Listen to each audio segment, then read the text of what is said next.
Welcome to accelerator classes. ਅੱਜ ਅਸੀਂ ਇਸ ਕਲਾਸ ਦੇ ਵਿੱਚ ਕਪੈਸੀਟੈਂਸ ਦੇ ਕੰਬੀਨੇਸ਼ਨ ਨੂੰ ਡਿਸਕਸ ਕਰਾਂਗੇ। ਜਿਵੇਂ ਅਸੀਂ ਰੈਜ਼ਿਸਟੈਂਸ ਦੇ ਕੰਬੀਨੇਸ਼ਨ ਨੂੰ ਡਿਸਕਸ ਕਰ ਚੁੱਕੇ ਹਾਂ।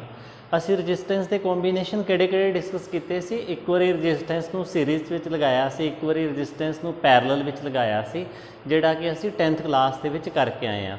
ਹੁਣ ਇਸੇ ਤਰੀਕੇ ਨਾਲ ਸਾਡੇ ਕੋਲ ਰੈਜ਼ਿਸਟੈਂਸ ਦੇ ਬਿਲਕੁਲ ਆਪੋਜ਼ਿਟ ਰੈਜ਼ਿਸਟੈਂਸ ਕੀ ਕਰਦੀ ਆ, ਉਹ ਰੁਕਾਵਟ ਖੜੀ ਕਰਦੀ ਆ, ਮਤਲਬ ਕਿ એનર્ਜੀ ਦਾ ਲੋਸ ਕਰਦੀ ਆ। तो कैपेसीटर ने की करना वा, कैपेसीटर ने एनर्जी नू बढ़ावा देना वा, मतलब उन्होंने प्लस करना वा। मैं इदा कह सकता वा कि इलैक्ट्रिकली ऑपोजिट आ रजिस्टेंस के कैपेसीटेंस के। तो आपां रजिस्टेंस के आपां दोनों ही कॉम्बीनेशन देखे सी, पैरलल ते सीरीज़ दे विच। ते इसे तरीके दे नाल आपां इस क्लास दे विच कैपेसीटेंस के कॉम्बीनेशन देखांगे। ते उन्हां कॉम्बीनेशनस दे विच असीं पहला कॉम्बीनेशन पैरलल कॉम्बीनेशन देख लैंदे हां। सब तो पहला असीं की करांगे, कैपेसीटेंस नूं पैरलल लगावांगे। हुण आपां इत्थे 3 कैपेसिटर लाने आ। कैपेसिटर दे दोनों ही जिहड़े डंडे आ ना, वो बराबर हुंदे आ। जेकर एक डंडा छोटा होवे, एक डंडा वड्डा होवे, तो उहदा मतलब की हुंदा वा, सैल लगा होया वा। ते जे ज़्यादा डंडे लगे होण ते इहदा मतलब बैटरी लगी हुई आ। इह की आ कैपेसीटेंस। एक कैपेसीटर असीं इत्थे लगा लैंदे आ, दोनों डंडे सेम रखने आ, ते एक कैपेसीटर असीं इत्थे ला लैंदे आ। हुण देखो मैं 3 कैपेसीटर लाए आ, जिन्हां दी कैपेसिटी की आ अलग अलग वा। मैं कहना कि पहले दी कैपेसिटी हैगी C1, दूजे दी C2 ते तीजे दी C3। आपां इहनूं की करदे आ, किसी बैटरी दे नाल जां किसी वोल्टेज सप्लाई दे नाल जोड़ दिंदे आ। मैं मान लो इत्थे किसी बैटरी दे नाल जां वोल्टेज सप्लाई करन वाले नाल जोड़ता इहनूं, ठीक है, पोटैंशियल जिन्हें सप्लाई करना वा। हुण आपां ये देखना वा कि ये जिहड़े तीनों रजिस्टेंस आ, मैं वैसे इत्थे 3 लाए आ, तुसीं 2 लगा सकदे, 5 लगा सकदे, 6 लगा सकदे, जिन्ने मर्जी लगा सकदे। हुण आपां ये देखना वा कि जेकर तिन्ने कैपेसीटर इदां लगावांगे तो इस सर्किट दे विच टोटल कितनी कैपेसीटेंस जिहड़ी आ वो पेश होएगी, ऑफर होएगी। उसी तरीके नाल जिवें आपां रजिस्टेंस दे विच करदे सी। सो आपां शुरू करदे आ इहनूं। मान लो इस बैटरी ने की कीता, क्यू चार्ज दिता।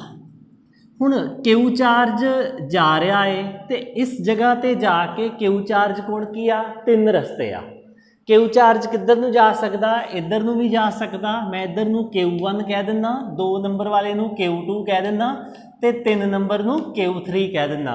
ते पर मैनूं एक बेसिक कंडीशन पता वा कि जिन्ना चार्ज पिछों सप्लाई हो रहा वा बैटरी तो Q, उन्ना ही चार्ज अगे की आ 3 हिस्सियां दे विच डिवाइड हो रहा वा। ते अपनी पहली इक्वेशन की बनेगी, Q is equal to Q1 जमा Q2 जमा Q3। टोटल चार्ज तो कंजर्व रहेगा ना, जिन्ना इधरों निकलेगा उन्ना ही अगे डिस्ट्रीब्यूट होएगा। सो साडे कोलों ए वाली इक्वेशन बनी रहेगी। हुण देखो साडे कोलों इत्थे असीं कैपेसीटर लाए हुए आ, ते कैपेसीटर दी जिहड़ी बेसिक इक्वेशन आ वो की आ, C is equal to Q बटा V। वड्डा क्यू पा लो जां छोटा क्यू पा लो, ये तुहाडी मर्जी आ। असीं इत्थे छोटा क्यू यूज़ कर रहे हैं, मैं इत्थे छोटा क्यू पा लेना। तो मैनू कहा गया वा कि इहदी कैपेसीटेंस हैगी आ C1, तो मैं इहदे तो बना लैंदा वा C1 बैटरी सारिਆਂ ਨੂੰ सेम लगी आ Q1। इक्वेशन बनेगी पहले वास्ते। जे मैं ए वाली इक्वेशन नूं कल्ले कल्ले कैपेसीटर ते लाउणा होवे, ए वाले जिहड़े कल्ले कल्ले कैपेसीटर आ, तो मेरे को इक्वेशन यह बनेगी C1V is equal to Q1। तो मैं Q1 की जगह पर की लिख दिना वा, मैं Q1 की जगह पर लिख दिना C1V। दूसरे की जगह पर की आएगा C2V जमा C3V। हुण देखो मैं इन्हां सारियां दे विच्चों V कॉमन कढ लैना, V अंदर की रह गया C1 जमा C2 जमा C3। इधर की सी टोटल चार्ज Q जिन्ना इन्हें सप्लाई किया होया वा। तो जेकर मैं Q बटा V कह दा, इधर की हुंदा C1 जमा C2 जमा C3। हुण देखो Q बटा V की हुंदा वा, QV साडे कोलों Q बटा V जिहड़ा वा, ये सानू दसदा कि जदों भी चार्ज की तो वोल्टेज की तुसीं रेशो लओगे ना, वो कैपेसीटेंस हुंदी आ। पर इत्थे एक गल दा ध्यान रखो, किहड़ा चार्ज लिया, टोटल चार्ज, सारे सिस्टम का टोटल चार्ज जिहड़ा इत्थों सप्लाई होया सी, ते पोटैंशियल किहड़ा लिया, जिहड़ा इत्थों सप्लाई होया सी। इहदा मतलब मैं ये कह सकदा वां कि इस सिस्टम दे कोलों ओवरऑल Q चार्ज सी, ते ओवरऑल पोटैंशियल कितना सी V।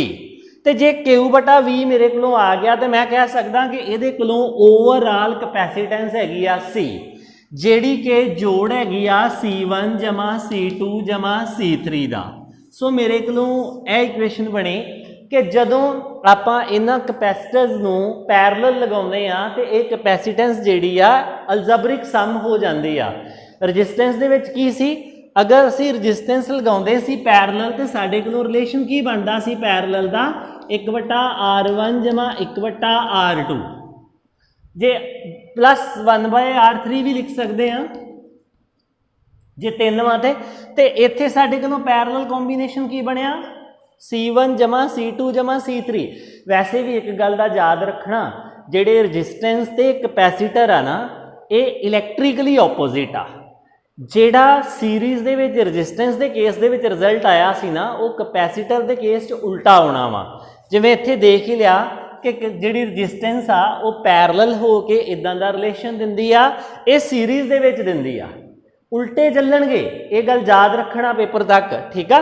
सो असीं इहनूं जनरल की लिख सकते हैं, जनरल कैपेसिटेंस जेकर आपां इत्थे समुएशन का साइन पा लेने n = 1 तो लैके n तक जिन्ने मर्जी ला दो, आई पएगा इत्थे i = 1 तो यह वाला कैपेसिटेंस पैरलल दे विच की आ प्लस हो जाती आ। हुण जेकर सानू कहा जाए ना कि मान लो यदी कैपेसिटेंस हैगी आ 5 माइक्रोफैरड तो यदी हैगी आ 2 तो यदी हैगी आ 4, तो सानू पूछा जाए ये तिन्ने इस तरीके नाल लाए हुए आ पर इन्हां दी ओवरऑल कैपेसिटेंस कितनी आ, मतलब ये सर्किट दे विच टोटल कितनी कैपेसिटेंस शो करते पे आ। तो असी की कहांगे कितनी करते पे आ 4 जमा 2 6 जमा 5 11 कि सर्किट दे विच 11 कैपेसिटेंस शो करते पे आ। तो तुसी इदां करो, इदां लाउण दे नालों 11 का इक्को ही ला लो, उहदे नाल भी काम बन जाएगा। सो आम तौर पर जिहड़े कैपेसिटर आ इस तरीके नाल पैरलल लगाए जाते हैं। हुण इस तो बाद विच आपां कैपेसिटर इन सीरीज़ देखते हैं। कैपेसिटर इन सीरीज़ किवें लगा सकते हैं?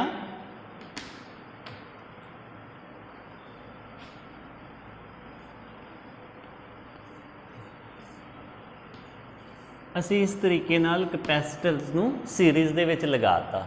मान लो इस कैपेसिटर की कैपेसिटी C1 आ, C2 आ, C3 आ, पर रजिस्टेंस के केस विच भी कहते C1 की कैपेसिटी R1 आ, R2 आ, R3। उस तरीके नाल आपां C1 C2 ते C3 कहती।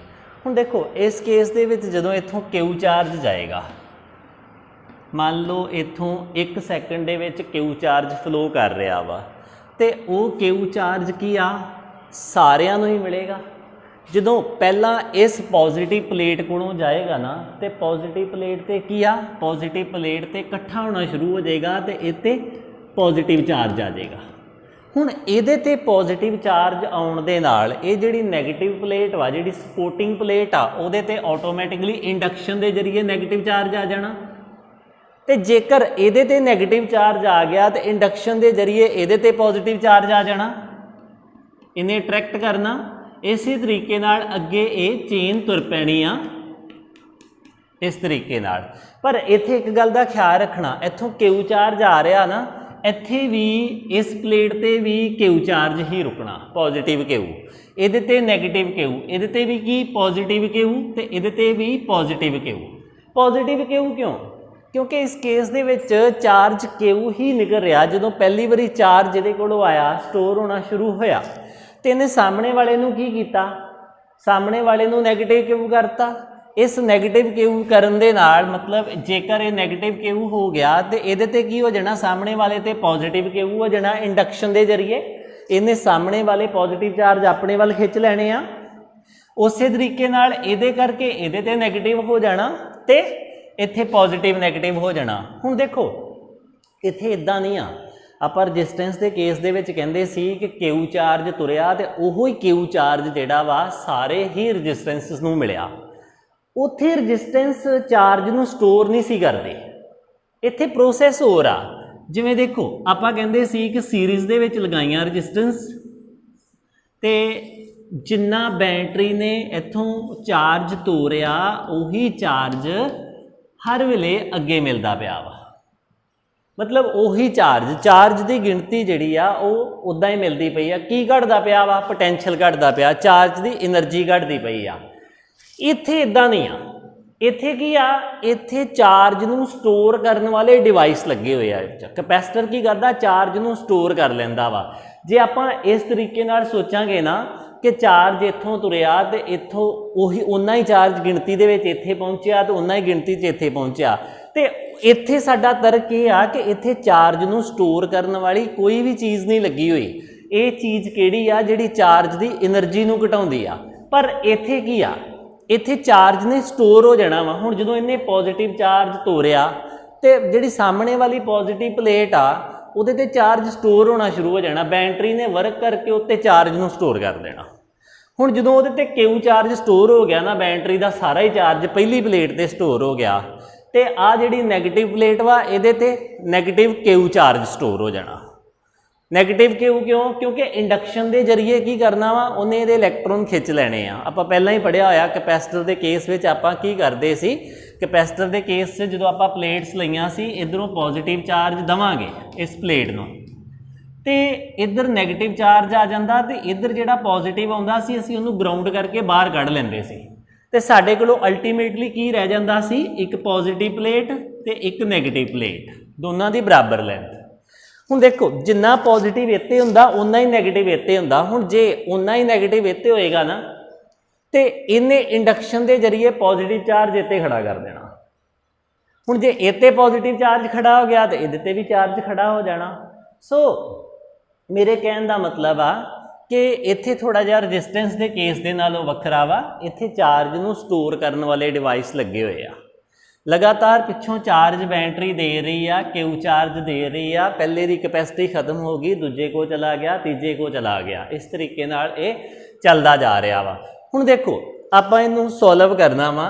ਕਿਵੇਂ ਸੋਲਵ ਕਰ ਸਕਦੇ ਹਾਂ? ਆਪਾਂ ਕਹਿਤਾ ਕਿ ਪਹਿਲੇ ਦੀ ਕੈਪੈਸਿਟੀ C1 ਆ, ਦੂਜੇ ਦੀ C2 ਆ, ਤੀਜੇ ਦੀ C3 ਆ, ਤੇ ਚਾਰਜ ਸਾਰਿਆਂ ਕੋਲੋਂ ਕਿਊ ਹੀ ਆ। ਤੇ ਸਾਡੇ ਕੋਲੋਂ ਪੋਟੈਂਸ਼ੀਅਲ ਦੀ ਇਕੁਏਸ਼ਨ ਕੀ ਆ? ਪੋਟੈਂਸ਼ੀਅਲ ਦੀ ਇਕੁਏਸ਼ਨ ਤੇ ਫਿਰ ਉਹੀ ਆ ਨਾ, C = Q/V। ਤੇ ਮੈਂ ਇੱਥੋਂ ਲਿਖ ਲੈਣਾ V = Q/C। ਮੈਂ V ਕਿਉਂ ਲਿਖ ਰਿਹਾ? ਦੇਖੋ ਇਸ ਕੇਸ ਦੇ ਵਿੱਚ ਹਰ ਜਗ੍ਹਾ ਤੇ ਜਿਹੜੀ ਆ ਪੋਟੈਂਸ਼ੀਅਲ ਇਹਦਾ V1 ਹੋਏਗਾ, ਇਹਦਾ V2 ਹੋਏਗਾ, ਇਹਦਾ V3 ਹੋਏਗਾ। ਪੋਟੈਂਸ਼ੀਅਲ ਦੇ ਵਿੱਚ ਕਮੀ ਆਏਗੀ। V1 V2 ਤੇ V3, Q ਦੇ ਵਿੱਚ ਕਮੀ ਨਹੀਂ ਆਏਗੀ। Q ਕੌਨਸਟੈਂਟ ਰਹੇਗਾ। ਕੈਪੈਸੀਟੈਂਸ ਤੇ ਵੇਰੀਏਬਲ ਹੀ ਆਪਾਂ ਸ਼ੁਰੂ 'ਚ ਹੀ ਕਿਹਾ ਵਾ ਕਿ ਕਿਸੇ ਦੀ C1 ਆ, ਕਿਸੇ ਦੀ C2 ਆ, ਕਿਸੇ ਦੀ C3 ਆ, ਤੇ ਇਹ ਵੀ ਕੀ ਆ? ਵੇਰੀਏਬਲ ਆ। ਹੁਣ ਆਪਾਂ ਜੇਕਰ ਪਹਿਲੇ ਕੈਪੈਸਿਟਰ ਵਾਸਤੇ ਲਿਖਣਾ ਹੋਵੇ ਤੇ ਪਹਿਲੇ ਕੈਪੈਸਿਟਰ ਵਾਸਤੇ ਇਹ ਵਾਲੀ ਇਕੁਏਸ਼ਨ ਫॉर फर्स्ट कैपेसिटर, पहले कैपेसिटर वास्ते ये वाली इक्वेशन बनेगी V1 = Q/C1।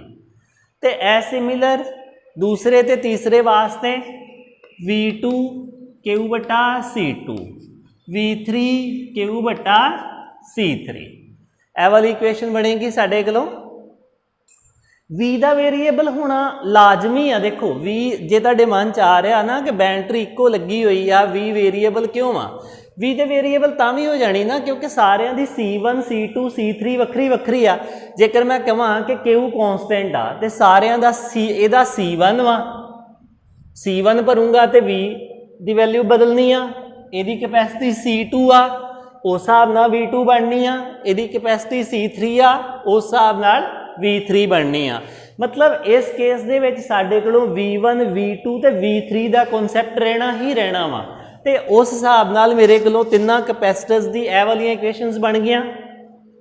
हुण मैं की करना वा, मैनूं इन्ना पता है इस इक्वेशन दे विच कि जेकर V = V1 V2 V3 आ, ਵੱਧ ਤੋਂ ਵੱਧ ਪੋਟੈਂਸ਼ੀਅਲ ਵੱਧ ਤੋਂ ਵੱਧ ਵਰਕ ਕਿੰਨਾ ਹੋ ਸਕਦਾ। ਮਤਲਬ ਇਹਨੇ V1 ਵਰਕ ਲਿਆ, ਇਹਨੇ V2 ਵਰਕ ਲਿਆ ਸਟੋਰ ਕਰਨ ਲੱਗਿਆ, ਇਹਨੇ V3 ਵਰਕ ਲਿਆ ਸਟੋਰ ਕਰਨ ਲੱਗਿਆ, ਤੇ ਟੋਟਲ ਵਰਕ ਟੋਟਲ ਤੇ ਬੈਟਰੀ ਦਾ ਹੀ ਵਰਕ ਆ ਨਾ V। ਸੋ ਟੋਟਲ ਵਰਕ ਕੀ ਹੋਏਗਾ?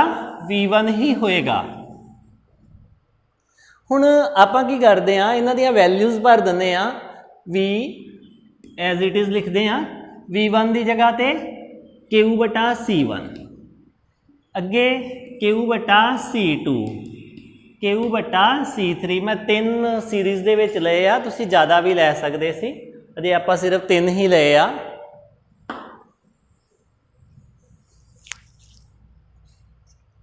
हुण देखो जेकर मैं इहदे चों Q बाहर कड्डां, Q बाहर कढ़ के इधर मैं की आ नीचे लैके आ सकदा हाँ, तो इधर की आ 1 बटा C1, 1 बटा C2, 1 बटा C3। मेरे कोलों ए बनिया चीज़ां C1, C2, C3। हुण V बटा Q की आ, फिर मैं कहना जनरल इक्वेशन ते आओ, V बटा Q साडे कोलों जनरल इक्वेशन आ C is equal to Q बटा V, तो सानू की दी वैल्यू चाहिए आ V बटा Q, मतलब इनू ओपोजिट कर दो, रेसिप्रोकल लै लो, ये बनेगी 1 बटा C is equal to V बटा Q।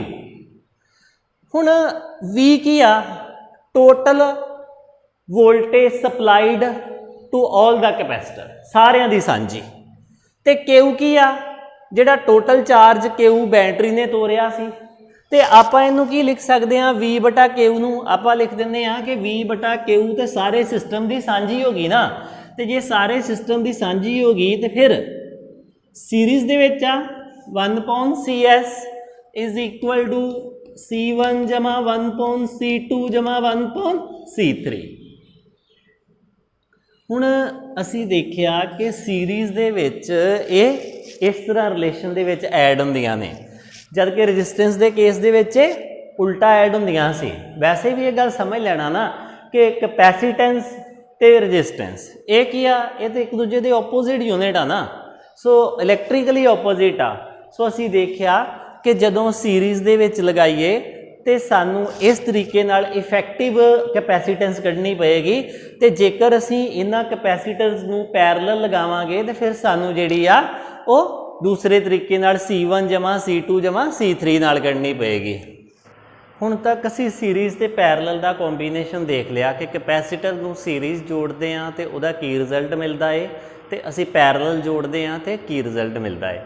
हुण असी देखांगे कि जदों असी ये सीरीज़ च जोड़ते हैं जां पैरलल जोड़ते हैं तो उन्हां दी टोटल एनर्जी ते की प्रभाव पैंदा, क्योंकि असी शुरू च कहा ना कि कैपेसिटर नू असी वरतना क्यों आ, एक एनर्जी दे सोर्स दे तौर ते। हुण मैं 3 कैपेसिटर जिहड़े आ वो सीरीज़ दे विच जोड़ते, हुण मैनूं ये तो पता लग गया कि तिन्नां दी कैपेसिटेंस सीरीज़ दे विच जोड़ के ये फार्मूला बनता वा, पर मैनूं एनर्जी बारे भी तो ज्ञान होवे ना कि वो 3 मैं सीरीज़ विच जोड़े आ जां पैरलल जोड़े आ, उन्हां दी एनर्जी प्लस हुंदी आ जां माइनस हुंदी आ, घटदी आ जां वधदी आ जां कॉन्सटेंट ही रहिंदी आ। सो आपां पहलां ये चैक करदे आ सीरीज़ दे विच कि जदों तुसीं कैपेसिटर जिहड़े आ वो सीरीज़ दे विच जोड़े आ तो उन्हां दी एनर्जी ते की प्रभाव पैंदा। सानू सीरीज़ दे विच एक गल दा पता लग गया सी कि उन्हां दी जिहड़ी कैपेसिटेंस आ वो हुण इस तरीके नाल चलेगी, पर एनर्जी बारे देखते हैं। वट अबाउट एनर्जी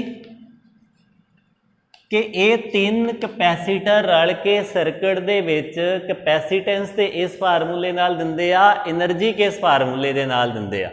हुण देखो साडे कोलों एनर्जी दे कैपेसिटर दे केस दे विच ये 3 फार्मूले आ, U is equal to 1/2 CV square Q square C ते 1/2 Q ते V।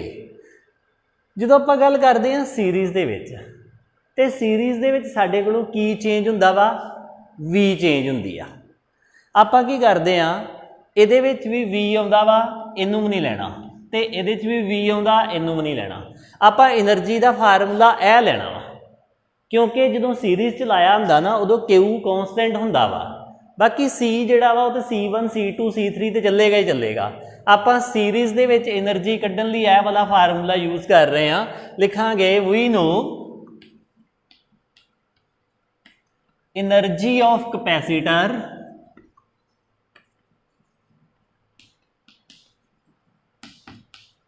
U is equal to 1/2 Q square C।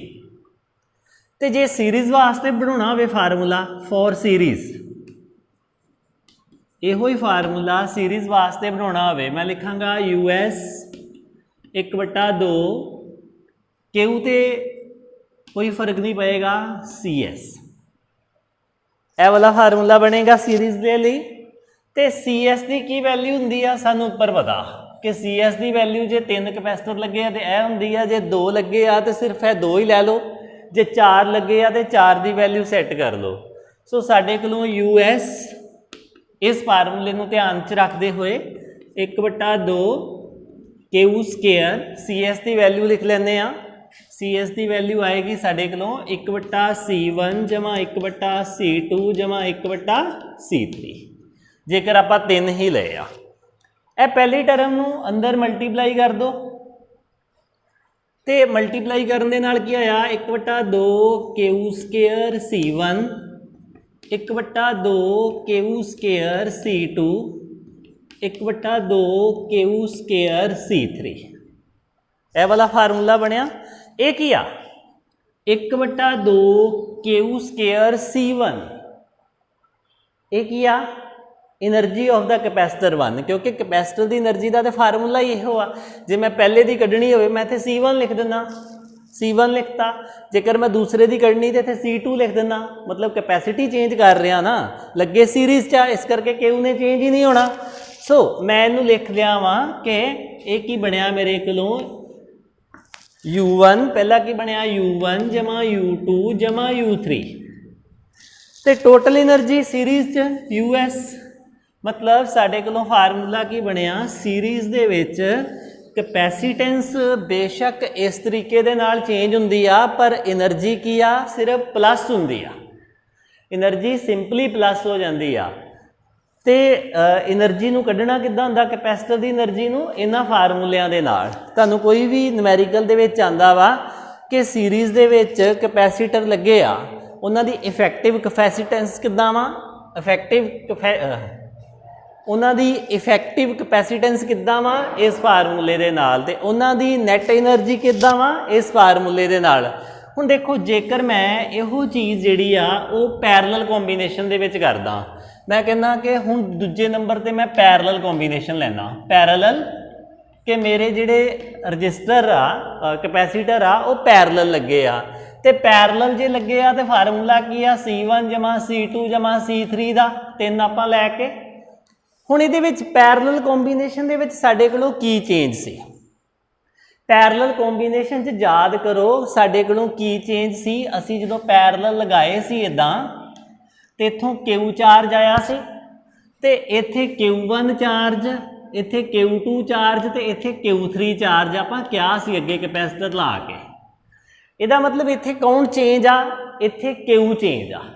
जे आपां Q चेंज आ ना, आपां Q वाली इक्वेशन नहीं वरतनी, इहदे च भी Q आ रहा, इहदे च भी Q आ रहा, आपां उपर वाली इक्वेशन वरतदे आ CV वाली। सो आपां हुण मानदे आ कि एनर्जी ऑफ कैपेसिटर आपां इक्वेशन बदल ली, एनर्जी ऑफ कैपेसिटर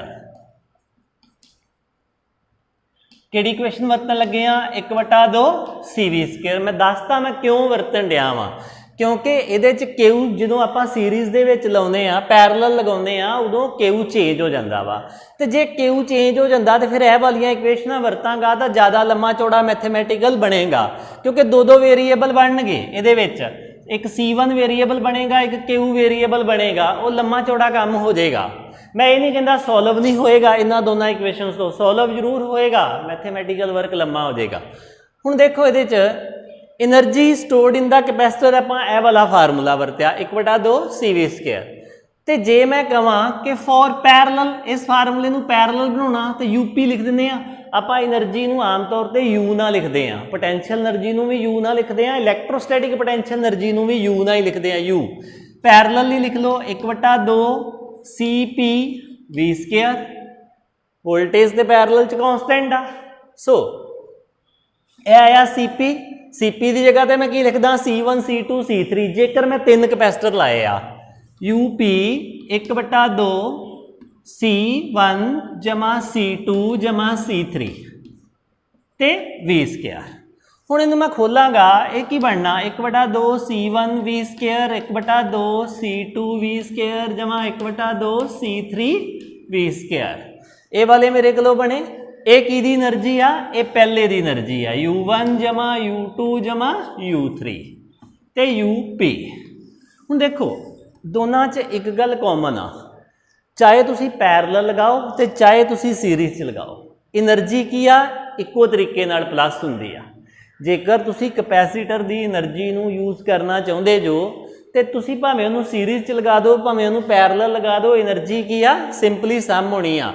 ਪਰ ਜੇਕਰ ਤੁਸੀਂ ਉਹਦੀ ਕਪੈਸੀਟੈਂਸ ਨੂੰ ਵਰਤਣਾ ਚਾਹੁੰਦੇ ਜੋ ਤੇ ਕਪੈਸੀਟੈਂਸ ਕਿੱਦਾਂ ਬਦਲੇਗੀ, ਪੈਰਲਲ ਦੇ ਵਿੱਚ ਸਿੱਧਾ ਜੋੜ ਹੋਏਗਾ ਤੇ ਸੀਰੀਜ਼ ਦੇ ਵਿੱਚ ਇਸ ਤਰੀਕੇ ਨਾਲ ਜੋੜ ਹੋਏਗਾ। ਇਹਨੂੰ ਯਾਦ ਕਿੱਦਾਂ ਰੱਖਣਾ, ਇਹਨੂੰ ਰਜਿਸਟੈਂਸ ਦੇ ਤੌਰ ਤੇ ਯਾਦ ਰੱਖ ਲੈਣਾ ਕਿ ਰਜਿਸਟੈਂਸ ਤੋਂ ਇਹਨੇ ਆਪੋਜ਼ਿਟ ਚੱਲਣਾ ਵਾ। ਸੋ ਇਹ ਸੀ ਕੰਬੀਨੇਸ਼ਨ ਦੇ ਵਿੱਚ એનર્ਜੀ। ਪਰ ਆਪਾਂ ਦੇਖਦੇ ਹਾਂ ਕਿ ਕੰਬੀਨੇਸ਼ਨ ਦੇ ਵਿੱਚ ਕੁਝ ਹੋਰ ਲੌਸ ਤਾਂ ਨਹੀਂ ਹੁੰਦੇ ਕਪੈਸੀਟਰ ਨੂੰ ਕਿ ਅਸੀਂ ਦੋ ਕਪੈਸੀਟਰ ਨੂੰ ਕੰਬਾਈਨ ਕਰੀਏ ਤੇ ਉਹਦੇ ਵਿੱਚ ਕੋਈ।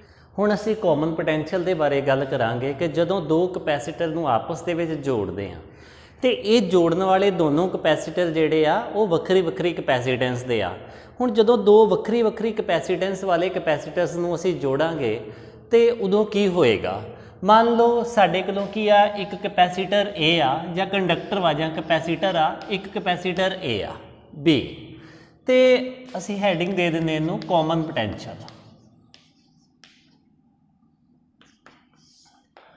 ਕਾਮਨ ਪੋਟੈਂਸ਼ੀਅਲ ਦੇ ਵਿੱਚ ਅਸੀਂ ਕਹਿ ਰਹੇ ਹਾਂ ਕਿ ਸਾਡੇ ਕੋਲੋਂ ਦੋ ਕਪੈਸੀਟਰ ਵਾ A ਤੇ B ਜਾਂ ਦੋ ਕੰਡਕਟਰ ਵਾ ਤੇ ਆਪਾਂ ਕਹਿੰਦੇ ਇਹਦੀ ਕਪੈਸਿਟੀ ਹੈਗੀ ਆ C1 ਤੇ ਇਹਦੀ ਕਪੈਸਿਟੀ ਹੈਗੀ ਆ C2 ਤੇ ਦੋਨੋਂ ਹੀ ਕੀ ਆ ਵੱਖਰੇ ਵੱਖਰੇ ਪੋਟੈਂਸ਼ੀਅਲ ਤੇ ਆ V1 ਤੇ V2 ਤੇ।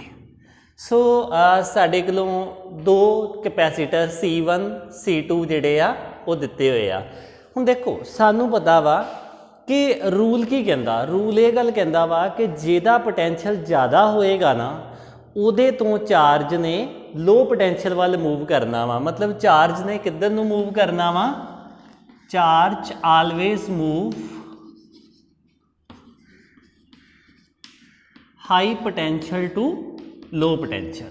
ਜੇਕਰ ਇਹ ਮੈਂ ਕਹਾਂ ਕਿ A ਦਾ, ਮੈਂ ਕਹਿ ਦਿੰਦਾ ਆਪਣੇ ਕੋਲੋਂ ਕਿ A ਦਾ ਪੋਟੈਂਸ਼ੀਅਲ ਜ਼ਿਆਦਾ ਵਾ ਸਮਝਾਉਣ ਵਾਸਤੇ B ਦੇ ਨਾਲੋਂ ਤੇ ਚਾਰਜ ਨੇ ਕਿੱਧਰੋਂ ਕਿੱਧਰ ਨੂੰ ਫਲੋ ਕਰਨਾ ਵਾ, ਸਾਨੂੰ ਪਤਾ ਚਾਰਜ ਨੇ A ਤੋਂ B ਵੱਲ ਫਲੋ ਕਰਨਾ ਵਾ ਤੇ ਕਦੋਂ ਤੱਕ ਕਰਨਾ ਵਾ, ਜਦੋਂ ਤੱਕ ਦੋਨਾਂ ਦਾ ਪੋਟੈਂਸ਼ੀਅਲ ਕੀ ਆ ਸੇਮ ਨਹੀਂ ਹੋ ਜਾਂਦਾ। ਹੁਣ ਜਦੋਂ ਦੋਨਾਂ ਦਾ ਪੋਟੈਂਸ਼ੀਅਲ ਸੇਮ ਹੋ ਗਿਆ ਤੇ ਅਸੀਂ ਕੀ ਕਵਾਂਗੇ, ਅਸੀਂ ਕਵਾਂਗੇ ਪੋਟੈਂਸ਼ੀਅਲ ਕੀ ਹੋ ਗਿਆ ਵਾ, ਕਾਮਨ ਪੋਟੈਂਸ਼ੀਅਲ ਹੋ ਗਿਆ ਵਾ, ਜਿਹੜਾ ਅਸੀਂ ਹੈਡਿੰਗ ਦਿੱਤਾ ਹੋਇਆ ਵਾ ਕਿ ਕਾਮਨ ਪੋਟੈਂਸ਼ੀਅਲ। ਸੋ ਕਾਮਨ ਪੋਟੈਂਸ਼ੀਅਲ ਦੇ ਵਿੱਚ ਕੀ ਆ ਕਿ ਦੋ ਵੱਖਰੇ ਵੱਖਰੇ ਕਪੈਸਿਟੀਜ਼ ਦੇ ਜਿਹੜੇ ਆਪਾਂ ਕਪੈਸੀਟਰ ਆਪਸ ਦੇ ਵਿੱਚ ਕਨੈਕਟ ਕਰਦੇ ਆ ਜਿਨ੍ਹਾਂ ਦਾ ਵੱਖਰਾ ਵੱਖਰਾ ਪੋਟੈਂਸ਼ੀਅਲ ਆ ਤੇ ਕੁਝ ਸਮੇਂ ਬਾਅਦ ਉਹਨਾਂ ਦਾ ਜਿਹੜਾ ਪੋਟੈਂਸ਼ੀਅਲ ਆ ਉਹ ਸੇਮ ਹੋ ਜਾਂਦਾ, ਕਾਮਨ ਪੋਟੈਂਸ਼ੀਅਲ ਹੋ ਜਾਂਦਾ ਵਾ। ਤੇ ਇਸ ਆਰਟੀਕਲ ਨੂੰ ਜਾਂ ਇਸ ਚੀਜ਼ ਨੂੰ ਹੀ ਅਸੀਂ ਸਮਝਣ ਦੀ ਕੋਸ਼ਿਸ਼ ਕਰ ਰਹੇ ਹਾਂ। ਸੋ ਸਾਡੇ ਕੋਲੋਂ ਜਿਹੜਾ ਕਾਮਨ ਪੋਟੈਂਸ਼ੀਅਲ ਆ ਅਸੀਂ ਦੇਖਣਾ ਚਾਹੁੰਦੇ ਹਾਂ ਕਿ ਉਸ ਕਾਮਨ ਪੋਟੈਂਸ਼ੀਅਲ ਦੀ ਵੈਲਿਊ ਕਿੰਨੀ ਬਣੇਗੀ। ਕੀ ਉਸ ਕਾਮਨ ਪੋਟੈਂਸ਼ੀਅਲ ਦੀ ਵੈਲਿਊ C1 ਤੋਂ ਵਧੇਗੀ ਜਾਂ ਘਟੇਗੀ ਜਾਂ C2 ਤੋਂ ਵਧੇਗੀ ਜਾਂ ਘਟੇਗੀ। ਮੇਰੇ ਕਹਿਣ ਦਾ ਮਤਲਬ ਆ ਕਿ ਸਾਨੂੰ ਕਾਮਨ ਪੋਟੈਂਸ਼ੀਅਲ ਦਾ ਇੱਕ ਫਾਰਮੂਲਾ ਚਾਹੀਦਾ ਹੈ ਜਿਹੜਾ ਅਸੀਂ ਇਸ ਆਰਟੀਕਲ ਦੇ ਵਿੱਚ ਬਣਾਉਣਾ ਹੈ ਤੇ ਸਾਨੂੰ ਪਤਾ ਹੈ ਕਿ ਪੋਟੈਂਸ਼ੀਅਲ ਦਾ ਫਾਰਮੂਲਾ ਕੀ ਹੈ। ਪੋਟੈਂਸ਼ੀਅਲ ਦਾ ਫਾਰਮੂਲਾ ਅਸੀਂ ਕੀ ਬਣਾਇਆ, ਕਪੈਸੀਟੈਂਸ ਦੇ ਫਾਰਮੂਲੇ ਤੋਂ ਬਣਾ ਲੈਂਦੇ ਆ Q/V ਤੋਂ ਤੇ ਅਸੀਂ ਕਹਿੰਦੇ ਆ ਕਿ ਪੋਟੈਂਸ਼ੀਅਲ ਦਾ ਫਾਰਮੂਲਾ ਕੀ ਹੁੰਦਾ ਵਾ, V = ਕੀ ਆ ਜਾਏਗਾ Q/C। ਇਹ ਸਾਡਾ ਪੋਟੈਂਸ਼ੀਅਲ ਦਾ ਫਾਰਮੂਲਾ ਬਣ ਜਾਏਗਾ। ਠੀਕ ਆ। ਹੁਣ ਜੇਕਰ ਮੈਂ ਕਹਾਂ ਕਿ ਪੋਟੈਂਸ਼ੀਅਲ V1 ਤੇ ਇੱਕ ਤੇ ਪੋਟੈਂਸ਼ੀਅਲ V1 ਆ ਤੇ ਇੱਕ ਤੇ ਪੋਟੈਂਸ਼ੀਅਲ V2 ਆ ਤੇ ਮੈਂ ਕਹਾਂ ਚਾਰਜ ਕਿੰਨਾ ਵਾ, ਚਾਰਜ ਔਨ A, A ਦੇ ਉੱਪਰ ਚਾਰਜ ਕਿੰਨਾ ਵਾ, ਚਾਰਜ ਦਾ ਕੀ ਬਣੇਗਾ VC ਬਣੇਗਾ। ਮਤਲਬ ਇਹਦੇ ਉੱਪਰ ਚਾਰਜ ਕਿੰਨਾ ਵਾ Q1 ਕਿਹਦੇ ਬਰਾਬਰ ਆ, V1 ਤੇ C1 ਦੇ। C1 ਤੇ V1 ਦੀ ਮਲਟੀਪਲਾਈ ਕੀ ਦੱਸਦੀ ਆ, ਚਾਰਜ ਬਾਰੇ ਦੱਸਦੀ ਆ। ਸਾਨੂੰ ਪਤਾ C ਤੇ V ਦੀ ਮਲਟੀਪਲੀਕੇਸ਼ਨ ਚਾਰਜ ਬਾਰੇ ਦੱਸਦੀ ਆ। ਤੇ ਜੇ ਮੈਂ ਕਹਾਂ ਕਿ ਚਾਰਜ B ਦੇ ਉੱਪਰ ਕਿੰਨਾ ਵਾ, ਕਿਉਂਕਿ ਮੂਵ ਕਿੰਨੇ ਕਰਨਾ ਵਾ, ਚਾਰਜ ਨੇ ਹੀ ਮੂਵ ਕਰਨਾ। ਚਾਰਜ ਮੂਵ ਕਰੇਗਾ ਤੇ ਪੋਟੈਂਸ਼ੀਅਲ ਜਿਹੜਾ ਸੇਮ ਹੋਣਾ। Q2 ਚਾਰਜ ਆ ਅਸੀਂ ਕਿਹਾ। ਠੀਕ ਆ। ਇੱਥੇ Q1 Q2 ਨੂੰ ਜਸਟੀਫਾਈ ਕਰ ਲੈਣਾ ਕਿ ਇੱਕ ਤੇ ਚਾਰਜ Q1 ਆ, ਇੱਕ ਤੇ ਚਾਰਜ Q2 ਆ। ਸਾਡੇ ਕੋਲ ਇੱਧਰ ਕੀ ਬਣੇਗਾ, V2 C2। ਇਹ ਦੋ ਬਣ ਗਏ। ਹੁਣ ਮੈਂ ਕਹਾਂ ਕਿ ਟੋਟਲ ਚਾਰਜ ਕਿੰਨਾ ਵਾ, ਸਿਸਟਮ ਕੋਲ ਟੋਟਲ ਚਾਰਜ ਸਿਸਟਮ ਕੋਲ ਕਿੰਨਾ ਵਾ, Q1 + Q2। ਇਹ ਕਿੰਨਾ ਆਏਗਾ, V1 C1 + V2 C2। ਇਹ ਆ ਗਿਆ ਟੋਟਲ ਚਾਰਜ। ਤੇ ਟੋਟਲ ਕਪੈਸਿਟੀ ਕਿੰਨੀ ਆ? ਟੋਟਲ ਕਪੈਸਿਟੀ C1 C2 ਆ। ਟੋਟਲ ਕਪੈਸਿਟੀ ਕਿਉਂਕਿ ਦੋ ਹੀ ਕਪੈਸਿਟਰ ਲੱਗੇ ਆ C1 ਜਮਾ C2। ਹੁਣ ਆਪਾਂ ਚਾਹੁੰਦੇ ਆ ਕਿ ਇਹ ਕੀ ਆ, ਇਹ ਇੱਕ ਦੋਨਾਂ ਨੂੰ ਜੋੜਿਆ ਤੇ ਇਹਨਾਂ ਦਾ ਇੱਕ ਕਾਮਨ ਪੋਟੈਂਸ਼ੀਅਲ ਬਣ ਗਿਆ।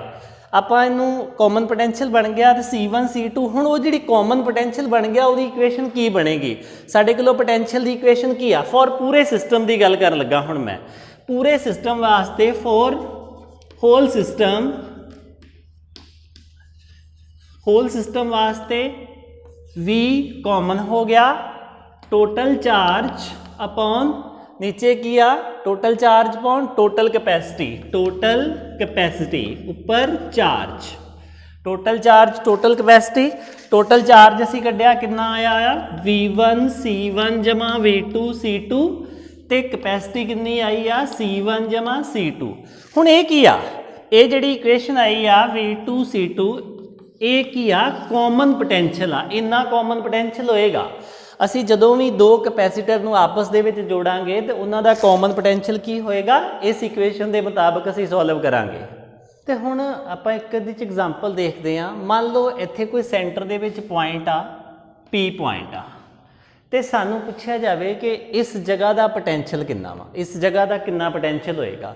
ਹੁਣ ਦੇਖੋ V1 ਤੇ V2 ਆਪਸ ਦੇ ਵਿੱਚ ਕਨੈਕਟ ਹੋ ਕੇ ਇਹਨਾਂ ਦਾ ਪੋਟੈਂਸ਼ੀਅਲ ਤੇ ਕਾਮਨ ਹੋ ਗਿਆ ਤੇ ਕਾਮਨ ਪੋਟੈਂਸ਼ੀਅਲ ਕਿੰਨਾ ਵਾ, ਅਸੀਂ ਉਹਦਾ ਫਾਰਮੂਲਾ ਬਣਾ ਲਿਆ ਕਿ ਕਾਮਨ ਪੋਟੈਂਸ਼ੀਅਲ ਦਾ ਫਾਰਮੂਲਾ ਤੁਸੀਂ ਇਸ ਤਰੀਕੇ ਨਾਲ ਬਣਾਉਣਾ ਵਾ ਕਿ ਜੇਕਰ ਤੁਹਾਨੂੰ ਦੋ ਕਪੈਸੀਟਰਸ ਦੀਆਂ ਕਨਫੀਗਰੇਸ਼ਨਸ ਦਿੱਤੀਆਂ ਹੋਣਗੀਆਂ ਤੇ ਉਹਨਾਂ ਦਾ ਕਾਮਨ ਪੋਟੈਂਸ਼ੀਅਲ ਕਿੰਨਾ ਹੋਏਗਾ, ਇਸ ਫਾਰਮੂਲੇ ਮੁਤਾਬਕ ਹੋਏਗਾ।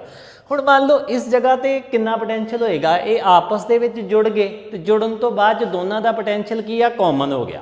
ਮੰਨ ਲਓ ਇਹਦਾ ਵੀ 5 ਹੋ ਗਿਆ ਤੇ ਇਹਦਾ ਵੀ 5 ਹੋ ਗਿਆ, ਪਹਿਲਾਂ ਹੋ ਸਕਦਾ ਜ਼ਿਆਦਾ ਸੀ ਇੱਕ ਦਾ, ਠੀਕ ਆ। ਹੁਣ ਦੇਖੋ ਇਸ ਜਗ੍ਹਾ ਜੇਕਰ ਕਾਮਨ ਪੋਟੈਂਸ਼ੀਅਲ ਹੋਣ ਤੋਂ ਬਾਅਦ ਵਿੱਚ ਇਹਦਾ ਪੋਟੈਂਸ਼ੀਅਲ ਵੀ 5 ਤੇ ਇਹਦਾ ਪੋਟੈਂਸ਼ੀਅਲ ਵੀ 5 ਆ ਨਾ, ਤੇ ਇਸ ਜਗ੍ਹਾ ਦਾ ਪੋਟੈਂਸ਼ੀਅਲ 10 ਹੋਏਗਾ। क्यों 10 होएगा? क्योंकि दोनों ही कंडक्टर जेडे आ कैपेसिटर आ चार्ज नूं भेज रहे आ, पोटेंशियल अप्लाई कर रहे आ। सो इस जगह का पोटेंशियल होएगा 2Vc। मतलब Vc की आ एक कैपेसिटर का कॉमन पोटेंशियल ते दो लगे हुए आ 2Vc होएगा। सो कॉमन पोटेंशियल नूं चंगे तरीके नाल समझ लेना। कॉमन पोटेंशियल दे विच की आ, जदों असीं दो कैपेसिटर नूं आपस दे विच जोड़दे आ ते ओहदे विच की हुंदा वा कि charge high potential to low potential move कर जांदा वा। कदों तक मूव करदा वा? जदों तक दोनां दे विच पोटेंशियल कॉमन नहीं हो जांदा। जदों पोटेंशियल कॉमन हो गया तो वह असी कॉमन पोटेंशियल कह दिंदे आ। ते कॉमन पोटेंशियल का असी फार्मूला बनाया होया कि साडे कोलों कॉमन पोटेंशियल का की फार्मूला वा, ये चीज़ आ कॉमन पोटेंशियल।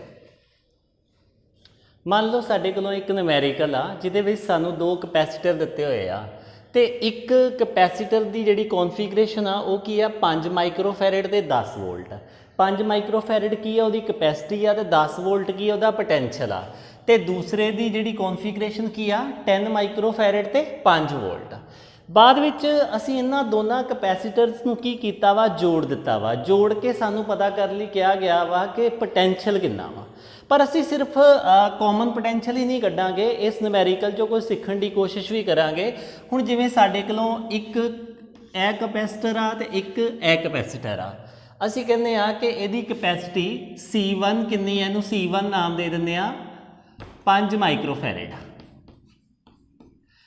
ते पोटेंशियल किन्ना वा V1 कह दिंदे आ 10 वोल्ट ते इसका C2 कह दिंदे आ C2 किन्नी आ 10 माइक्रोफैरड ते V2 किन्नी आ 5 वोल्ट। ये सानू कॉन्फिगरेशनस दित्तियां होईयां वा ते सानू कहा जांदा वा कि कॉमन पोटेंशियल पता करो। हुण देखो कॉमन पोटेंशियल पता करने वास्ते सानू एक गल दा ते पता ही है ना कि ਇਹਦਾ पोटेंशियल 10 वोल्ट आ, ਇਹਦਾ पोटेंशियल 5 वोल्ट आ ते चार्ज ने किधरों किधर नूं फ्लो करना वा। जे मैं ਇਹਦਾ ਨਾਂ A दे ਦਾਂ, ਇਹਦਾ B दे ਦਾਂ ते चार्ज ने A तो B ਵੱਲ फ्लो कर जाना वा। किन्ना चिर तक फ्लो करना वा? जिन्ना चिर तक दोवां दा पोटेंशियल सेम नहीं हो जाता। इत्थे ये गल नहीं आ कि दोवां दा चार्ज सेम हो जाए। चार्ज ना नहीं मतलब सानू मतलब आ दोवां दा पोटेंशियल सेम हो जाए, मतलब दोनों दी एनर्जी सेम हो जाए। इस न्यूमेरिकल नूं थोड़ा डिटेल नाल देखना। फाइंड VC लिखिया वा, मैनूं भी पता वा कि VC तुसीं एक सिंपल जिहा फार्मूला ला के आसानी नाल कढ सकदे जो। सो पहलां आपां कढ लैंदे आ VC दा की फार्मूला है C1 V1 ਜਮਾ C2 V2 अपॉन C1 जमा C2।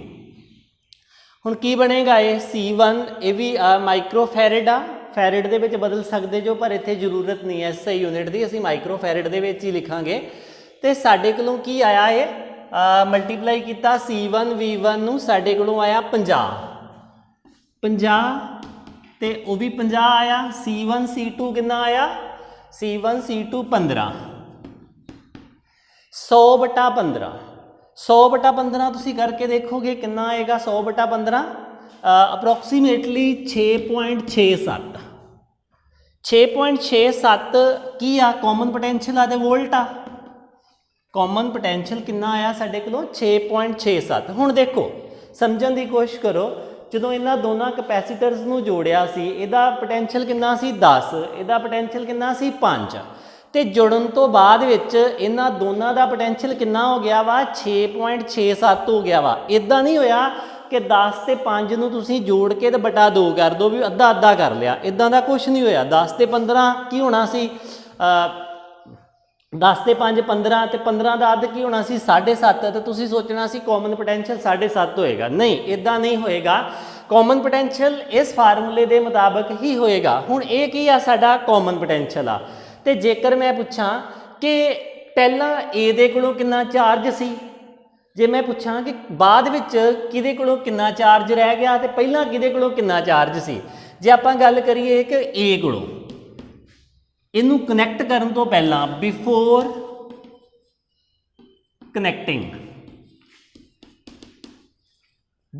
Connecting charge on A, ਇਹ ਸਿਰਫ ਮੈਂ ਤੁਹਾਡੀ ਪੁਸ਼ਟੀ ਵਾਸਤੇ ਕਰ ਰਿਹਾ। Charge on A, charge the Ki formula ਵਾ, ਕੈਪੈਸੀਟੈਂਸ ਦੇ ਫਾਰਮੂਲੇ ਤੋਂ ਬਣਾ ਲਓ।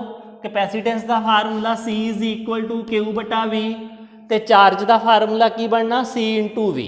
ਇਹਦਾ ਮਤਲਬ ਇਹਦੇ ਉੱਪਰ ਚਾਰਜ ਮੈਂ Q1 ਕਹਿ ਦਿੰਦਾ, C1 ਤੇ V1 ਦੀ ਮਲਟੀਪਲੀਕੇਸ਼ਨ ਚਾਰਜ ਕਿੰਨਾ ਵਾ 50, 10 ਤੇ 5 ਨੂੰ ਗੁਣਾ ਕੀਤਾ ਮੈਂ 50।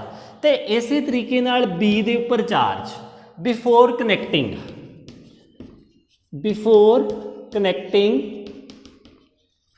ਚਾਰਜ ਔਨ B, ਉਹਦੇ ਤੇ ਕਿੰਨਾ ਚਾਰਜ ਆ Q2 ਲਿਖ ਦਿੰਦੇ ਆ, ਉਹ ਵੀ ਮਲਟੀਪਲਾਈ C2 V2 50। ਦੇਖੋ ਚਾਰਜ ਤੇ ਦੋਨਾਂ ਤੇ ਸੇਮ ਆ, ਚਾਰਜ ਦੋਵਾਂ ਤੇ ਸੇਮ ਆ, ਪਰ ਪੋਟੈਂਸ਼ੀਅਲ ਦੋਵਾਂ ਦਾ ਸੇਮ ਨਹੀਂ ਸੀ। ਇੱਥੇ ਇੱਕ ਗੱਲ ਸਮਝਣਾ, ਚਾਰਜ ਦੋਨਾਂ ਦਾ ਕੀ ਆ ਸੇਮ ਆ, ਪਰ ਪੋਟੈਂਸ਼ੀਅਲ ਸੇਮ ਨਹੀਂ ਆ।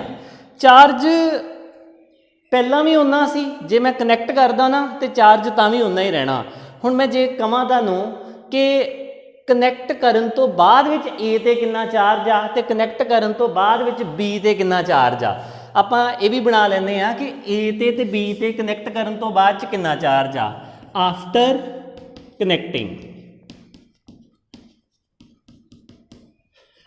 ਕਨੈਕਟਿੰਗ ਚਾਰਜ ਔਨ A, ਕਿੰਨਾ ਚਾਰਜ ਹੋਏਗਾ। ਚਾਰਜ ਕੀ ਹੁੰਦਾ ਵਾ, ਉਹੀ ਦੱਸਿਆ, ਚਾਰਜ ਹੁੰਦਾ ਵਾ C ਤੇ V ਦੀ ਗੁਣਾ। C ਕਿੰਨਾ ਵਾ ਇਹਦਾ A ਦਾ 5, V ਕਿੰਨਾ ਵਾ ਹੁਣ ਕਨੈਕਟ ਹੋਣ ਤੋਂ ਬਾਅਦ ਵਿੱਚ V ਕਿੰਨਾ ਵਾ ਕਾਮਨ ਪੋਟੈਂਸ਼ੀਅਲ ਹੋ ਗਿਆ ਵਾ, V ਕਿੰਨਾ ਵਾ 6.67, ਅਸੀਂ ਇਹਨੂੰ ਗੁਣਾ ਕਰ ਲੈਂਦੇ ਆ। ਤੇ ਜੇਕਰ ਅਸੀਂ ਗੱਲ ਕਰੀਏ ਚਾਰਜ ਔਨ B, ਹੁਣ ਚਾਰਜ B ਦੇ ਉੱਪਰ ਕਿੰਨਾ ਵਾ, ਚਾਰਜ ਔਨ B ਕਿੰਨਾ ਵਾ ਇਹਦਾ C 10, ਕਾਮਨ ਪੋਟੈਂਸ਼ੀਅਲ ਹੋ ਗਿਆ ਇਹਦਾ ਵੀ। ਤੁਸੀਂ ਇਹਨੂੰ ਮਲਟੀਪਲਾਈ ਕਰੋ 5 × 6.67 ਨੂੰ ਤੇ ਮੇਰੇ ਖਿਆਲ 'ਚ ਜਵਾਬ ਅਪਰੋਕਸੀਮੇਟਲੀ 33 ਦੇ ਲਾਗੇ ਬੰਨੇ ਆਏਗਾ। ਇਹ ਅਪਰੋਕਸੀਮੇਟਲੀ 66 ਦੇ ਲਾਗੇ ਬੰਨੇ ਆਏਗਾ। ਪੂਰਾ ਸਹੀ ਲਿਖੋਗੇ ਤੇ ਸ਼ਾਇਦ ਇਸ ਤਰ੍ਹਾਂ ਦਾ ਜਵਾਬ ਆਏਗਾ।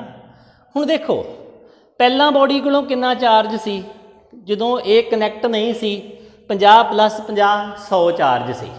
ਹੁਣ ਕਿੰਨਾ ਚਾਰਜ ਆ 33.33 ਨੂੰ 66.66 ਨਾਲ ਜਮ੍ਹਾਂ ਕਰ ਦਈਏ ਤੇ ਕਿੰਨਾ ਵਾ ਹੁਣ ਵੀ 100 ਆ। ਮਤਲਬ ਕਨੈਕਟ ਕਰਨ ਤੋਂ ਪਹਿਲਾਂ ਵੀ ਇਹਨਾਂ ਦੋਵਾਂ ਦਾ ਇਕੱਠਾ ਚਾਰਜ 100 ਸੀ ਤੇ ਕਨੈਕਟ ਕਰਨ ਤੋਂ ਬਾਅਦ 'ਚ ਵੀ ਇਹਨਾਂ ਦੇ ਚਾਰਜ ਕਿੰਨਾ ਵਾ 100 ਆ।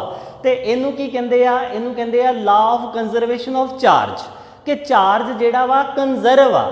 ਇੱਥੇ ਇੱਕ ਗੱਲ ਦੇਖੋ, ਚਾਰਜ ਪਹਿਲਾਂ ਕਿੰਨਾ ਸੀ 50, ਇਹਦੇ ਕੋਲ ਵੀ 50 ਤੇ ਇਹਦੇ ਕੋਲ ਵੀ 50, ਪੋਟੈਂਸ਼ੀਅਲ ਦਾ ਫਰਕ ਸੀ। ਹਾਈ ਪੋਟੈਂਸ਼ੀਅਲ ਨੇ ਲੋ ਪੋਟੈਂਸ਼ੀਅਲ ਵੱਲ ਮੂਵ ਕਰਤਾ, ਹੁਣ ਦੇਖੋ ਆਪਾਂ ਕਿਹਨੂੰ ਕਿਹਾ ਸੀ ਜ਼ਿਆਦਾ ਪੋਟੈਂਸ਼ੀਅਲ ਆ, A ਕੋਲੋਂ ਜ਼ਿਆਦਾ ਪੋਟੈਂਸ਼ੀਅਲ ਆ 10 ਵੋਲਟ, ਤੇ ਇਹਦੇ ਵੱਲੋਂ ਕੁਝ ਚਾਰਜ ਨੇ ਕਿੱਧਰ ਨੂੰ ਮੂਵ ਕਰਨਾ ਵਾ, B ਵੱਲ ਮੂਵ ਕਰਨਾ ਵਾ, ਸੋ ਦੈਟ ਕਿ ਉਹਦਾ ਵੀ ਪੋਟੈਂਸ਼ੀਅਲ ਜਿਹੜਾ ਵਾ A ਦੇ ਬਰਾਬਰ ਹੋ ਜੇ। ਹੁਣ ਦੇਖੋ ਜਦੋਂ ਇਹ ਚੀਜ਼ ਹੋ ਗਈ ਤੇ A ਕੋਲੋਂ ਕਿੰਨਾ ਚਾਰਜ ਰਹਿ ਗਿਆ, 50 ਨਾਲੋਂ ਪਹਿਲਾਂ 50 ਸੀ ਹੁਣ 33, ਤੇ B ਕੋਲੋਂ ਪਹਿਲਾਂ 50 ਸੀ ਹੁਣ 66 ਹੋ ਗਿਆ। ਹੁਣ ਮਤਲਬ ਜੇਕਰ ਇਧਰੋਂ 50 ਦੇ ਵਿੱਚੋਂ ਮਤਲਬ 17 ਦੇ ਕਰੀਬ ਚਾਰਜ ਇੱਧਰ ਚਲੇ ਜਾਂਦਾ, 16-17 ਦੇ ਕਰੀਬ, ਤੇ ਦੋਵਾਂ ਦਾ ਪੋਟੈਂਸ਼ੀਅਲ ਕੀ ਹੋ ਜਾਂਦਾ ਵਾ, ਸੇਮ ਹੋ ਜਾਂਦਾ ਵਾ। ਤੇ ਇਸ ਐਗਜ਼ਾਮਪਲ 'ਚ ਆਪਾਂ ਇਹ ਵੀ ਦੇਖਿਆ ਕਿ ਜਿਹੜਾ law of conservation of charge ਆ ਨਾ, ਕਿ ਇਹਨਾਂ ਨੂੰ ਜੋੜਨ ਤੋਂ ਪਹਿਲਾਂ ਤੇ ਜੋੜਨ ਤੋਂ ਬਾਅਦ ਵਿੱਚ ਚਾਰਜ ਜਿਹੜਾ ਵਾ ਉਹ ਕੰਜ਼ਰਵ ਕੁਆਂਟੀਟੀ ਆ, ਪਰ ਕੀ ਪੋਟੈਂਸ਼ੀਅਲ ਕੰਜ਼ਰਵ ਆ। ਪੋਟੈਂਸ਼ੀਅਲ ਦਾ ਵੀ ਚੈੱਕ ਕਰ ਲੈਂਦੇ ਆ। ਪਹਿਲਾ ਪੋਟੈਂਸ਼ੀਅਲ ਕਿੰਨਾ ਸੀ, 10 ਤੇ ਪਲੱਸ 5 15। ਹੁਣ ਪੋਟੈਂਸ਼ੀਅਲ ਕਿੰਨਾ ਵਾ ਕਨੈਕਟ ਕਰਨ ਤੋਂ ਬਾਅਦ ਵਿੱਚ, ਕਨੈਕਟ ਕਰਨ ਤੋਂ ਬਾਅਦ 'ਚ 6.67 ਇੱਥੇ ਆ ਤੇ 6.67 ਹੀ ਇੱਥੇ ਆ, ਮਤਲਬ 6.67 ਤੇ 6.67। ਜੇਕਰ ਅਸੀਂ ਇਹਨੂੰ ਜੋੜੀਏ ਤਾਂ ਸਾਡੇ ਕੋਲੋਂ ਕਿੰਨਾ ਬਣਦਾ ਵਾ ਪੋਟੈਂਸ਼ੀਅਲ, 6.67 6.67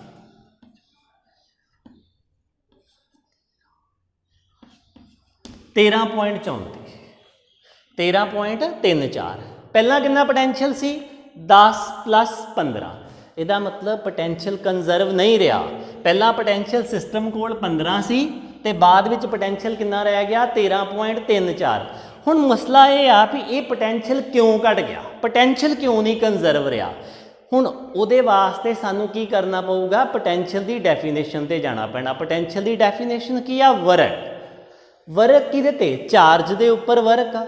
ਹੁਣ ਦੇਖੋ ਜਦੋਂ ਇਸ ਕੇਸ ਦੇ ਵਿੱਚ ਇਧਰੋਂ ਚਾਰਜ ਇੱਧਰ ਸ਼ਿਫਟ ਹੋਣਾ ਵਾ ਨਾ, ਸਾਨੂੰ ਪਤਾ ਪੋਟੈਂਸ਼ੀਅਲ ਸੇਮ ਹੋਣ ਵਾਸਤੇ ਚਾਰਜ ਸ਼ਿਫਟ ਹੋਣਾ ਵਾ, ਤੇ ਚਾਰਜ ਨੂੰ ਸ਼ਿਫਟ ਹੋਣ ਵਾਸਤੇ ਵਰਕ ਕਰਨ ਦੀ ਜ਼ਰੂਰਤ ਆ। ਇਹਦਾ ਮਤਲਬ ਕੁਝ ਚਾਰਜ ਨੇ ਕੀ ਕਰ ਲਿਆ, ਵਰਕ ਕਰ ਲਿਆ, ਤੇ ਉਹ ਜਿਹੜਾ ਵਰਕ ਕਰ ਲਿਆ ਨਾ, ਯੂਜ਼ ਹੋ ਗਿਆ, ਉਹ ਸਾਨੂੰ ਇੱਥੇ ਪਤਾ ਲੱਗ ਗਿਆ ਕਿ ਪਹਿਲਾਂ 15 ਸੀ ਹੁਣ 13.34 ਆ। मैं फिर दस रहा क्योंकि ये की आ चार्ज मूव करता वा, तो चार्ज नूं मूव करने वास्ते किहदी जरूरत आ, पोटेंशियल की जरूरत। असीं पढ़िया कि high potential to low potential charge move करेगा, तो मूव तो तां ही करेगा जे कोई वर्क लाएगा, कोई एनर्जी लाएगा। तो पोटेंशियल की आ, पोटेंशियल वर्क ही आ, एनर्जी आ। इहदा मतलब चार्ज नूं ए तो बी वल जांदियां कोई ना कोई वर्क लाउणा पिया, कोई एनर्जी, कोई पोटेंशियल यूज़ करना पिया, तो वह कितना रह गया 13.34। सो इस दे नाल दे होर भी बहुत सारे न्यूमेरिकल करने, इस तो बाद विच आपां नैक्सट क्लास दे विच मिलांगे एक नवे टॉपिक दे नाल। आस करदा कि तुसीं समझ गए होवोगे, पर इहदे न्यूमेरिकल तुसीं बहुत ज़्यादा करने कैपेसिटर दे, इहदे न्यूमेरिकल पेपर च आउण दी संभावना बहुत ज़्यादा है। हुण असीं नैक्सट आर्टिकल देखांगे, तो इहदे विच देखांगे कि जदों असीं दो कंडक्टर्स नूं आपस दे विच कनैक्ट करदे हां तो उत्थे कितनी एनर्जी का लॉस हुंदा वा। असीं ये पढ़ चुके हैं कि कॉमन पोटेंशियल बन जाता वा। हुण एनर्जी का लॉस भी देख लैंदे आ। सपोज साडे कोल दो कंडक्टर वा, तो एक कंडक्टर की जिहड़ी कैपेसिटी आ वो C1 ते V1 उहदी वोल्टेज आ, तो इस तरीके नाल दूसरा कैपेसिटर आ C2 V2। तो हुण जे सानूं पुछया जावे कि जदों ये कनैक्ट नहीं कीते गए, बिफोर कनैक्टिंग, मतलब बिफोर कनैक्टिंग, बिफोर कनैक्टिंग की है, ये वक्रे वक्रे आ, ਇਹਦੀ एनर्जी वक्री आ, ਇਹਦੀ एनर्जी वक्री आ। पर जे आप इनू एक सिस्टम मनीए, वक्रिया वक्रिया भी एक सिस्टम मनीए, तो दोवां कोल कितनी एनर्जी आ, सानू पता वा कि U बिफोर पहले कोलों कितनी एनर्जी आ 1/2 C1 V1 स्केयर। असी एनर्जी का फार्मूला पढ़िया। दूसरे कोल कितनी एनर्जी आ 1/2 C2 V2 स्केयर, दूसरे कोलों एनर्जी आ। सो ये बिफोर कनैक्टिंग असी जो कैपेसिटर नूं कनैक्ट नहीं करते तो उदों जिन्नी एनर्जी आ। हुण आपां बाद विच कनैक्ट कर लिया ना, तो कनैक्ट करन ते की होया, देखो कनैक्ट करन ते विवाद होया। आफ्टर कनैक्टिंग, आफ्टर कनैक्टिंग की होया, सब तो पहला तो यह पंगा पै गया ना कि उन्हां दा पोटेंशियल जिहड़ा अपना नहीं रहा, पोटेंशियल वक्रा हो गया, कॉमन पोटेंशियल हो गया। तो जे मैं कहां कि पहले की एनर्जी कितनी आ आफ्टर कनैक्टिंग, तो वह फार्मूला मेरे को कैपेसिटी ते C1 रही, पर पोटेंशियल कितना वा VC हो गया। ਤੇ ਦੂਜੇ ਦੇ ਵਿੱਚ ਵੀ ਇਦਾਂ ਹੀ ਹੋਇਆ, ਕੈਪੈਸਿਟੀ ਉਹਦੀ ਆਪਣੀ ਤੇ ਪੋਟੈਂਸ਼ੀਅਲ ਉਹਦਾ VC ਹੋ ਗਿਆ। ਸਕੇਅਰ ਲੱਗੇਗਾ ਇੱਥੇ, ਇਹ ਕੀ ਆ ਗਿਆ U ਆਫਟਰ, U ਆਫਟਰ। ਹੁਣ ਆਪਾਂ ਇਦਾਂ ਕਰਦੇ ਹਾਂ, VC ਦੀ ਵੈਲਿਊ ਭਰ ਲੈਂਦੇ ਹਾਂ V1 V2 ਦੀ ਭਾਸ਼ਾ ਦੇ ਵਿੱਚ, ਕਿਉਂਕਿ ਅਸੀਂ ਦੇਖਣਾ ਵਾ ਕਿ ਪਹਿਲਾਂ ਤੇ ਬਾਅਦ ਵਾਲੀ ਦੇ ਵਿੱਚ ਅੰਤਰ ਕਿੰਨਾ ਵਾ, ਤੇ ਅੰਤਰ ਅਸੀਂ ਤਾਂ ਹੀ ਦੱਸ ਸਕਦੇ ਹਾਂ ਜੇਕਰ ਸਾਨੂੰ ਸੇਮ ਪੈਰਾਮੀਟਰ ਮਿਲਣਗੇ। ਅਸੀਂ ਇਦਾਂ ਕਰਦੇ ਹਾਂ, VC ਦੀ ਵੈਲਿਊ ਭਰ ਲੈਂਦੇ ਹਾਂ। VC ਦੀ ਵੈਲਿਊ ਸਾਡੇ ਕੋਲੋਂ ਕੀ ਆਏਗੀ 1/2 C1, VC ਕੀ ਸੀ C1 V1 ਜਮਾ C2 V2 C1 ਜਮਾ C2। ਇਸੇ ਤਰੀਕੇ ਨਾਲ ਨੈਕਸਟ ਜਮਾ 1/2 C2 C1 V1 ਜਮਾ C2 V2 C1 ਜਮਾ C2। ਇਹ ਵਾਲੀ ਵੈਲਿਊ ਆਈ ਸਾਡੇ ਕੋਲੋਂ ਆਫਟਰ। ਅਸੀਂ ਇਹਦੇ ਚੋਂ ਦੇਖੋ ਕਾਮਨ ਵੀ ਕੱਢ ਸਕਦੇ ਹਾਂ, ਇਹ ਵਾਲੀ ਜਿਹੜਾ ਕਾਮਨ ਪੋਟੈਂਸ਼ੀਅਲ ਹੈ ਇਹ ਕਾਮਨ ਕੱਢ ਸਕਦੇ ਹਾਂ।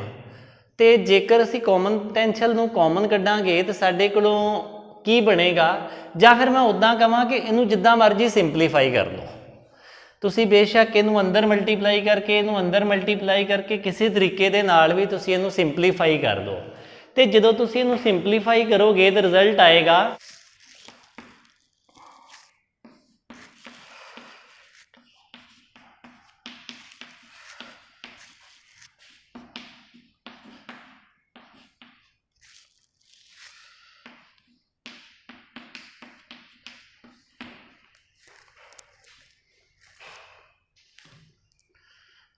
ਤਾਂ ਸਾਡੇ ਕੋਲੋਂ ਇਹ ਰਿਜ਼ਲਟ ਆਏਗਾ C1 C2 bracket start V1 square ਜਮਾ V2 square minus 2 V1 V2 upon 2 C1 C2।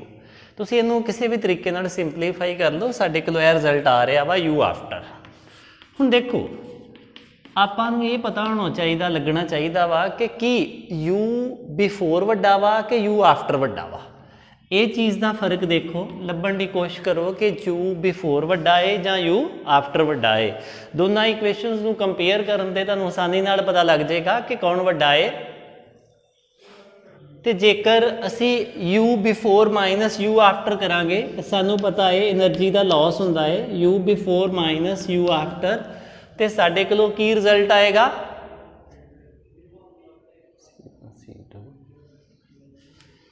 C1 C2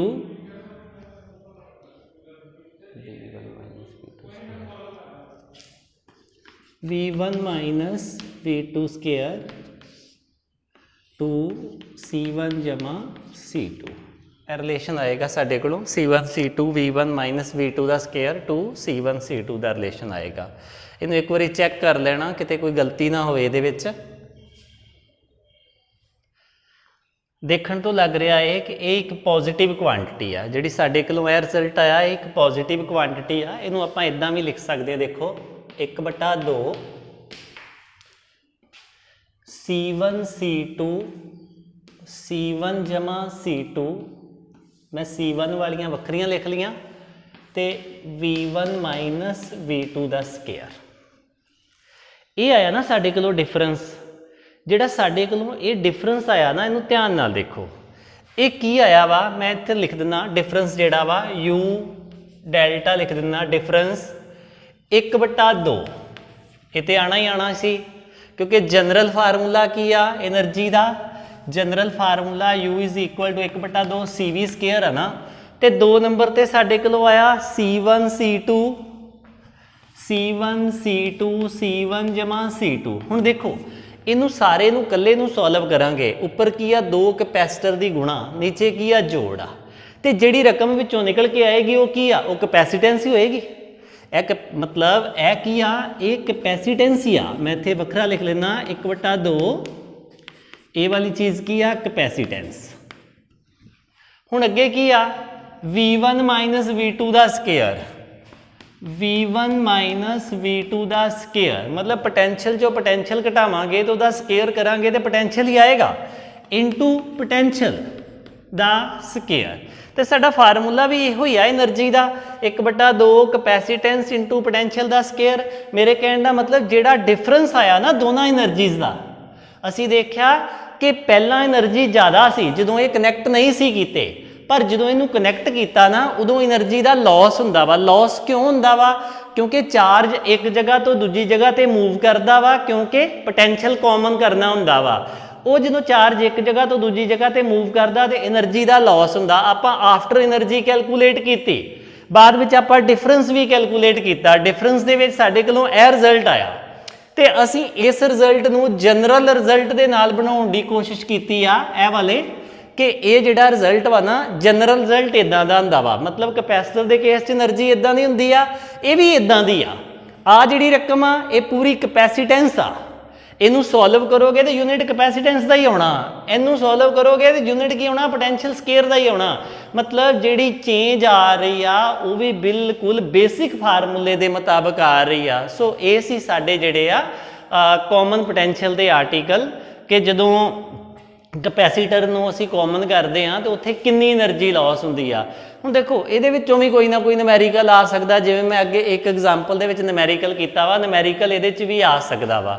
ਸੋ ਇਸ ਨੂੰ ਧਿਆਨ ਦੇ ਨਾਲ ਕਰੋ ਤੇ ਸਮਝ ਕੇ ਕਰੋ, ਇਹਨੂੰ ਸਮਝ ਕੇ ਕਰਨ ਦੀ ਜ਼ਰੂਰਤ ਬਹੁਤ ਜ਼ਿਆਦਾ ਹੈ। ਇਸ ਤੋਂ ਬਾਅਦ 'ਚ ਆਪਾਂ ਵੈਨ ਡੀ ਗ੍ਰਾਫ ਜਨਰੇਟਰ ਕਰਨਾ ਹੈ ਤੇ ਅਜੇ ਡਾਈਲੈਕਟ੍ਰਿਕ ਸਲੈਬ ਜਿਹੜੀ ਕੈਪੈਸੀਟਰ ਦੇ ਅੰਦਰ ਰੱਖੀ ਸੀ ਉਹਦੀ ਥੋੜੀ ਜਿਹੀ ਮੈਕੈਨਿਜ਼ਮ, ਉਹਦੀ ਡਿਟੇਲ ਅਸੀਂ ਜ਼ਿਆਦਾ ਪੜ੍ਹਨੀ ਆ ਅਜੇ, ਕਿ ਉਹ ਡਾਈਲੈਕਟ੍ਰਿਕ ਸਲੈਬ ਰੱਖਣ ਦੇ ਨਾਲ ਅਸਲ ਦੇ ਵਿੱਚ ਇਲੈਕਟ੍ਰਿਕ ਫੀਲਡ ਕਿਉਂ ਘਟ ਗਿਆ ਸੀ, ਉਹਦੀ ਕੀ ਨੇਚਰ ਆ, ਮਤਲਬ ਉਹਦੇ ਅੰਦਰ ਕੀ ਆ ਇਲੈਕਟ੍ਰਿਕ ਫੀਲਡ, ਮਤਲਬ ਘਟਣ ਦਾ ਕਾਰਨ ਕੀ ਆ ਕਿ ਡਾਈਲੈਕਟ੍ਰਿਕ ਸਲੈਬ ਤੁਸੀਂ ਰੱਖਤੀ ਤੇ ਉਹਦੇ ਅੰਦਰ ਉਸ ਡਾਈਲੈਕਟ੍ਰਿਕ ਸਲੈਬ ਦੇ ਅੰਦਰ ਕੀ ਸੀ ਕਿ ਉਹਨੇ ਇਲੈਕਟ੍ਰਿਕ ਫੀਲਡ ਘਟਾਤਾ। ਸੋ ਅੱਜ ਦੀ ਕਲਾਸ ਇੱਥੇ ਹੀ ਖਤਮ ਕਰਦੇ ਹਾਂ, ਮਿਲਦੇ ਹਾਂ ਨੈਕਸਟ ਕਲਾਸ। ਧੰਨਵਾਦ।